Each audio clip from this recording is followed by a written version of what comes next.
What's up, everybody? Welcome into another episode of Trust the Tape with your two favorite people. Hi, my name is Jeff. My name is Jeff. And I'm, of course, hanging out with former Cowboy scout, the finest drafter of all time, see the 1998 Eagles draft, and as well as the owner and operator of Crown Global Media, which you need to follow on YouTube and on Twitter while we try to get that resolved. The great and powerful Bryan Broaddus. Hey, Bryan. Hey, Bryan. Hey, Jeffrey. How we doing, sir? Happy New Year to you. What's that? Say Happy New Year to you. Oh, yes, Happy yes, New indeed. Year. Yeah. 2026 is going to be a good one. Shout out to everybody who is already in the chat. We appreciate you guys who are here before the show even starts. That's true dedication, and it is appreciated. And now we're ready to rock and roll with some of your questions. We'll hit Cowboy news real quick off the top, and then we can move on to draft things because it's Trust the Tape, but also we talk about the Cowboys. So let's just knock it out real quick. Trevon Diggs is reunited with his bestie.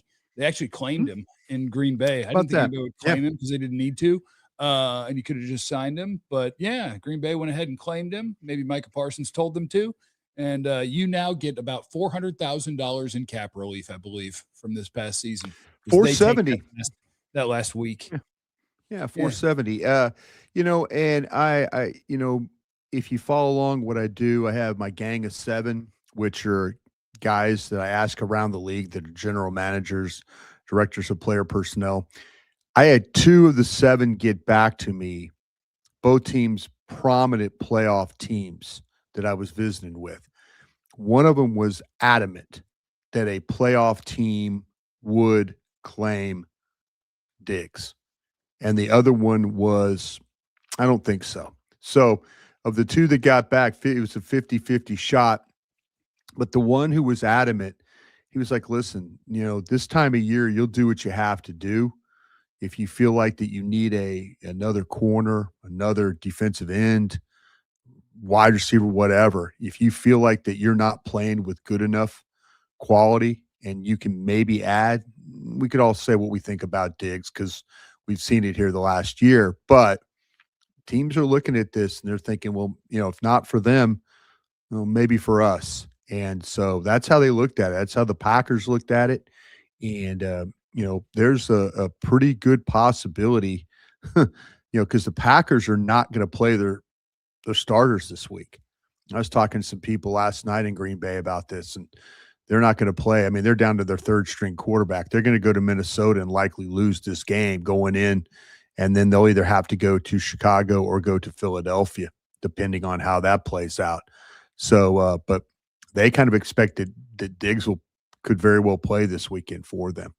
Well, I guess for them, then that makes a lot of sense because what you're getting is for a guy with no guaranteed money left for your $470,000. You're going to get a free look at him. And then if something happens and somebody gets hurt, you get more of a free look at him. And then you go into the offseason where this is reckless speculation by me. You would tell him, like, obviously, you have no guaranteed money left. So let's talk about if you actually want to be here, what your contract will actually look like, and we'll blow this one up. What do you say? And then David Mulligetta will be like, no, give us more money. And he'll be like, what? Now I'm confused, David. But yeah, so good for them.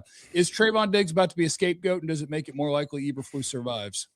I don't think Eberflus is going to survive this one. I think after the Minnesota game, I feel like that Jerry Jones had really seen enough. I think they were shocked. I know you and I, we have people that we talk to in the organization, and I just got the feeling that, man, they did not expect to lose to J.J. McCarthy. That was something that Why was not? just, Did they not watch their team all year?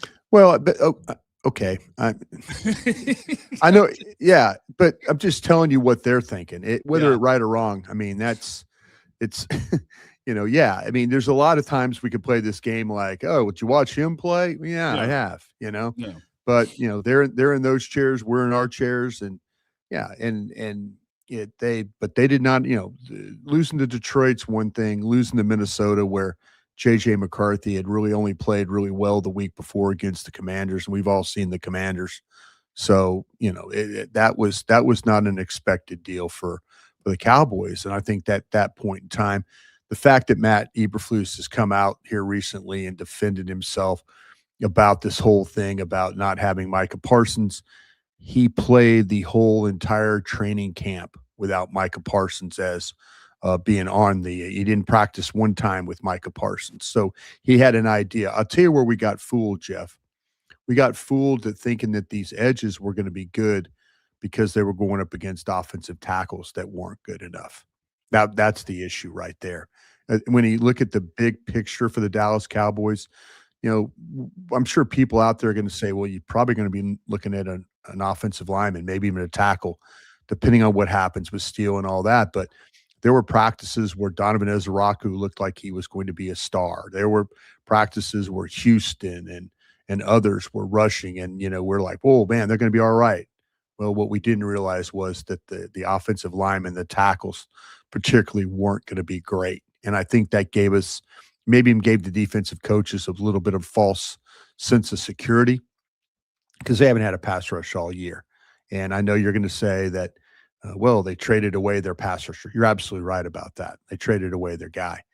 But they felt like going in that they were going to be okay, and they weren't okay, and they weren't. But I think what happened, it wasn't the level of the defensive end. It was the level of the offensive tackles that kind of fooled us in these practices.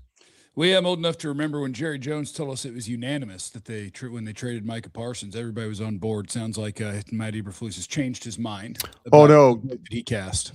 See, that's, to me, this is where now revisionist history is going to show up. This is, I could for a fact tell you, and this goes way, way back for Sean Payton when he was with us at the Packers, and we were talking about Drew Henson. And Sean Payton was the only one that stood up in the room and said, I don't want this guy on our team. I do not want him on our team. I don't think he can help us. I don't think you could work with him and make him throw better. I just don't see it. And everybody just, Jerry and Jim Garrett said, oh, well, he's the next Troy Aikman. And that's all Jerry had to hear. And, Bill Parcells, we're talking to the damn Yankees general manager, Gene Michael, about athletic ability. And like, well, why are we talking to a baseball general manager about this guy? What are we doing here? But Sean stood up. And I would like to know who in that organization stood up.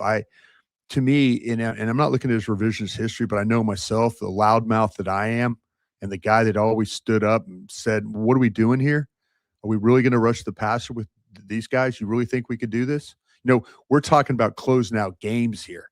If we think our offense is this good, we're going to be in a lot of games where we're scoring points. We're going to need to close these games out, by rushing the passer. We don't have a pass rusher if this guy gets traded.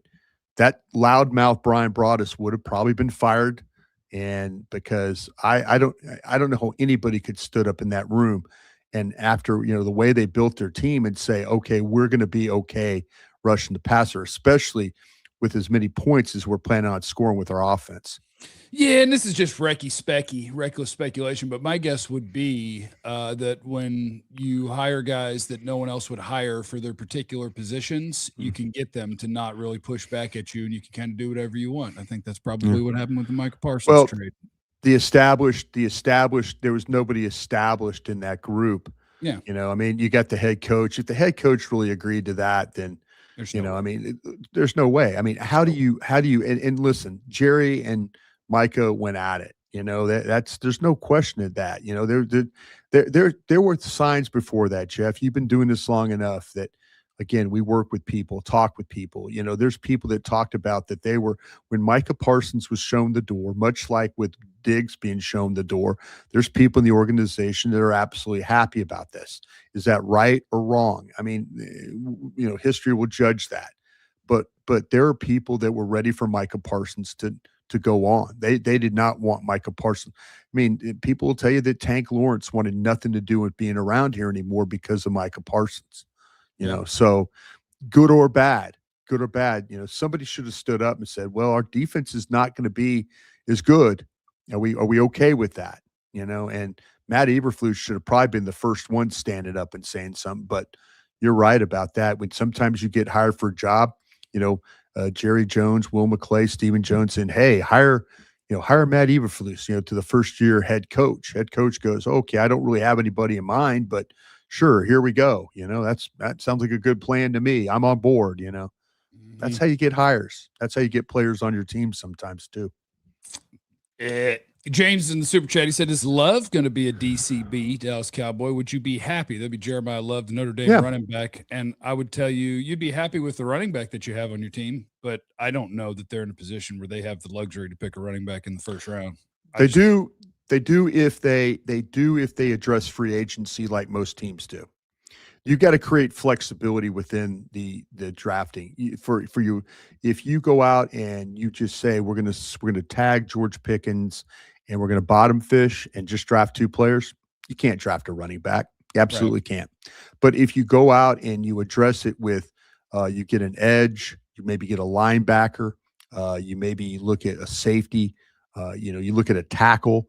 If you play this right and give yourself flexibility to be able to take a best player situation like they took CeeDee Lamb those so many years ago, then you can draft Love. You absolutely can. But if you don't do any of the things I just walked you through, you can't, in good conscience, you can't do it. I want to shout out to our friends at Underdog. Hold on, let me get your stuff. Let me get their stuff on the screen for you because I think it's important that you see this cool little logo. Bang! Yeah, good one. Yeah, good one. Our friends at Underdog, which all you got to do is make picks. You're just picking if you think guys are going to have more or less than a projected stat each week. It's our friends at Underdog. All you have to do is download their app and then get to work, get to work making all of the picks. You make, they have drafts, ladders, streaks, all sorts of different ways to do it. You can just make picks each week if you like of more or less on a projected stat in football. It's going to be passing yards, rushing yards, receiving yards, catches, whatever. And then that's all you do. That's all you do. And if you get all your picks right, guess what? Then you get the money. You can do the pick'ems. You can do all sorts of different things. It's a fantasy game, of course. Game of skill is what Underdog Fantasy is. And, yeah, just pick whether your favorite players are going to go higher or lower on different stats. Get the picks right. You can win up to 5,000 times your cash. That is Underdog. Download the app today. Use the promo code TAPE. You'll get $75 in bonus entries when you play your first $5. The promo code is TAPE, T-A-P-E. Underdog, make picks, win money. Thank you, Underdog. You're our friend, and we surely appreciate you. Got questions from the people. Mm-hmm. Mike on Twitter said, and I'm sorry for Twitter. I'm sorry for saying that, Brian. I know it's a sensitive subject. Trying, man. I'm trying. I've got people around the world trying to help me now. So we'll see if we can get this thing done. We're gonna get this done. We just got to get Elon. I hope so. Since he fired all the people that make the website work and God then changed the name. It's embarrassing. We're gonna work this out. Mike said, "What about Ohio State players who lost a bit of their shine? How to evaluate one game, even if it's their biggest one up to that point?" What you? Not going there. What do you mean you're not going there? Those kids are great football players. Those kids are great football players. And you know what? Miami's got some great football players too. We learned that in that football game. We really did. I am not going to sit here and, and I'm not going to let one game determine how I feel about Styles or Downs or anybody that lined up, McDonald, anybody that lined up for Ohio State. That is a quality football team, and give Miami a lot of credit for the way that they played. Their defense got after it, and that's what they did against Texas A&M. They harassed, they play, they get after it, they tackle well. Miami is a physical football team, and their ability to run the football, to the way they block up front, Maui Noah, those guys. I mean, they did a nice job. And is it something you evaluate? I don't think one game kills my evaluation of those Ohio State kids. I am not going to. I look at it as, wow, that's good on good right there. So, but I'm not going to sit there and just say, oh, well, they're all second round picks now. I'm not going to do that. No, but I do enjoy that week after week now the Miami defense shows up and draws more attention to itself. We saw that. We saw that. You watched the Texas A&M. You watched early Miami all year. They had a little bit of a rough patch in the middle where they lost a couple of games. But you look at how they play defense and how they tackle and how they cause so much. We talk about everybody was killing Bain. Oh, short arms, this, that, and the other. Okay. And now you watch him play, you're like, realize how a short arm guy can bend, can get underneath. You see how they play with their front, and you see how they run the ball, and you see how they block. And no, look, that we saw this for Miami. We saw it's just Ohio State is that good that we all didn't really, we didn't think that Miami had a chance. But once it turned into a game where Ohio State was having to throw the ball, then that's where Miami's going to shine. Well, and I hope that Dane is right, or the people that Dane is talking to are right. And I hope that NFL teams and scouts are torn on Ruben Bain, the Miami defensive end. I hope they're torn on him as a prospect because of his short arms, because all that's going to do is get edge one, according to me, with a chance for you to draft him. Because that's something that, again, this happens all the time. No matter what player gets brought up, I get told you can't have him. There's no chance. And I'm like, well, there's people that I know and trust that think that quite a few teams might take a chance on someone else over this guy. Get Ruben Bain to 15 or so and watch the Cowboys snap him up. And I sat there and I saw a mock draft, I think yesterday. I was just one popped up and I forgot to see who it was, but I'm in a situation where I'm looking at it and Reese gets to you at, your pick, your first pick. Reese, and I'm like, to me, Arvell Reese is the weirdest one in the draft. To me, he's the weirdest one in the draft because I understand. I understand what everybody likes, the way that he's built, the plays that he makes. So Arvell Reese, for a lot of people, is a top 5 player, top 3 player in this draft. And I'm kind of scared of him because I've seen him make a bunch of great plays from linebacker. I've seen him line up off the edge and rush the passer and look good doing that, but he's done it way less than most of the guys that you would watch doing that. And so, some teams are able to figure out, what am I going to do with the guy that can play anywhere in the front 7 and make plays? And with the right coordinator, the answer is probably a whole darn lot. But if you tell me he's an edge, I'm not picking him over Ruben Bain. And if you tell me he's a linebacker, I wouldn't pick him over Sonny Styles. And so Arvell Reese is the weird one that I'm cool with where the Cowboys are picking in that regard, because someone else is going to take that adventure before you in theory. And if that lets me get one of the guys that I feel better about at their individual spot, I'm cool with that. And I'll say this about Arvell Reese. Now I'm going to defend Arvell Reese after I just tore him down so bad, which I didn't, obviously, but that's the way it'll be portrayed. Jeff hates Arvell Reese. They also put him in a weird spot. Like this year, a lot of times they've moved him from being mostly linebacker to a lot of snaps playing on the edge on either a 4 or 5-man front. And a lot of times from there, he's being asked to drop, or he's being asked to play dance with the tackle, hold, spy the quarterback. Like, so if you're just looking for a bunch of sacks or you're looking for a bunch of anything, I think you have to put it in the context of, what are they telling me to do here?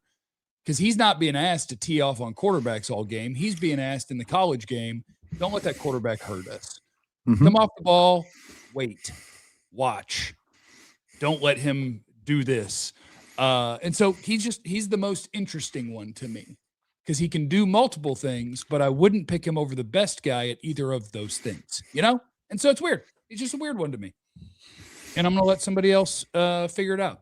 And then I'm going to take Sonny Styles or Ruben Bain, and I'm going to be really happy, and it's going to be good. Would you have taken Ruben Bain before this game?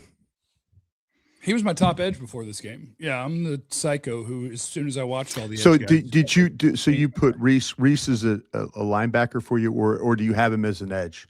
I have him listed as a linebacker behind Sonny Styles. Is where I have him listed. Okay, but I mean, good. Yeah, he's my number 1 linebacker, and then Bain's my number 1 edge. So that's how I keep him that way. Yeah.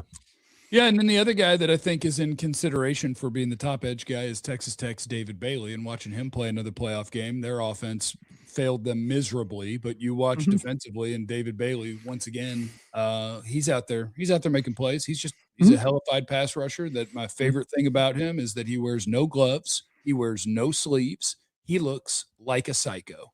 His shirt doesn't go beyond like his shoulder level. His pants don't cover his knees. My guy's out there showing all the arm and leg skin, and it looks psychotic, but I appreciate it because it makes him easy to find. David Bailey would also be another good one. And so now I'm already getting down to where like I'm just cheerleading for like amongst 3 or 4 names, which one can get to your first pick, and I'm cheerleading. Let people be worried about David Bailey's ability to play the run and let him make it into the teens. Perfect. Let people be worried about Ruben Bain's arm length. Let him get into the teens. Perfect. Let people not want to take a safety or an off-ball linebacker too high and get me Ruben Bain or Sonny Styles. Perfect. I'm getting it whittled down, baby. I'm getting it whittled down.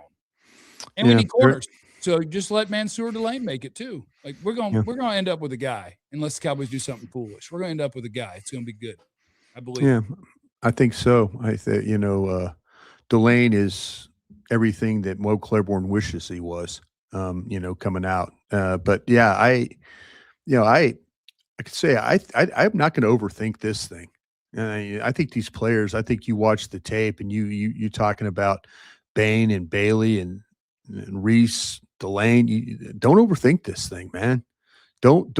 I mean, just watch what these guys are capable of doing, down after down after down, and you'll know which one of these guys to pick.